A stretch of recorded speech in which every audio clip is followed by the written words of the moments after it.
الحمدللہ والصلاة والسلام علی رسول اللہ۔ عید کی قربانی کس پر فرض ہوتی ہے اور کیا اس کے لیے مرد ہونا شرط ہے؟ سوال کیا گیا ہے قربانی کس پر واجب ہوتی ہے؟ کیا ایسی گھریلو خاتون جس کے پاس آمدنی کا ذریعہ ہے وہ بھی قربانی کر سکتی ہے؟ الجواب بعون اللہ سبحانہ وتعالی۔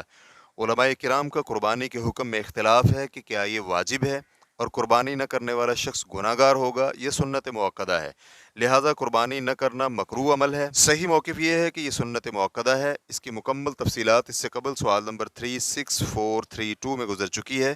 قربانی کے مسنون یا واجب ہونے کے لیے شرط یہ ہے کہ قربانی کرنے والا شخص صاحب حیثیت ہو، مثلا قربانی کی رقم ذاتی ضروریات اور ماتحت پرورش پانے والوں کی ضروریات سے فاضل ہو۔ چنانچہ اگر کسی مسلمان کی اتنی ماہانہ تنخواہ یا آمدنی ہے جو اس کی ضروریات کے لیے کافی ہے، نیز اس کے پاس قربانی کی قیمت بھی ہے، تو اس کے لیے قربانی کرنا شرعی عمل ہے۔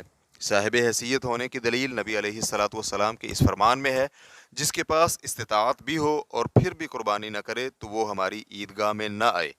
ریفرنس کے لیے دیکھیے ابن ماجہ حدیث نمبر 3123، اور اسے علامہ البانی رحمہ اللہ نے صحیح ابن ماجہ میں صحیح کہا ہے۔ ایک گھر میں رہنے والے افراد کے لیے قربانی کرنا شرعی عمل ہے۔ اس کی دلیل نبی صلی اللہ علیہ وآلہ وسلم کا یہ فرمان ہے، بے شک ہر گھرانے پر ہر سال قربانی ہے۔ ریفرنس کے لیے دیکھیے مسند احمد حدیث نمبر 20207۔ حافظ ابن حجر رحمہ اللہ فتح الباری میں کہتے ہیں کہ اس کی سند قوی ہے۔ اسے علامہ البانی رحمہ اللہ نے صحیح سنن ابی داؤد حدیث نمبر 2788 میں حسن قرار دیا ہے۔ نیز قربانی کے مسئلے میں مرد یا عورت کے درمیان کوئی فرق نہیں ہے، چنانچہ اگر کوئی خاتون تنہا رہتی ہے یا اس کے ساتھ اس کے بچے بھی ہیں تو ان پر بھی قربانی ضروری ہے۔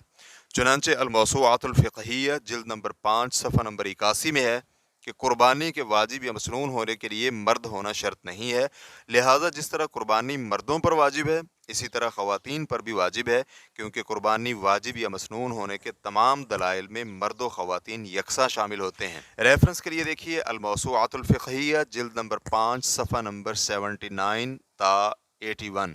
واللہ تعالی اعلم۔ اسلام کیو اے ریکارڈنگز، مؤسسۃ الشیخ محمد صالح المنجد، المملکۃ العربیۃ السعودیہ، فتویٰ نمبر 70291۔ والسلام علیکم ورحمۃ اللہ وبرکاتہ۔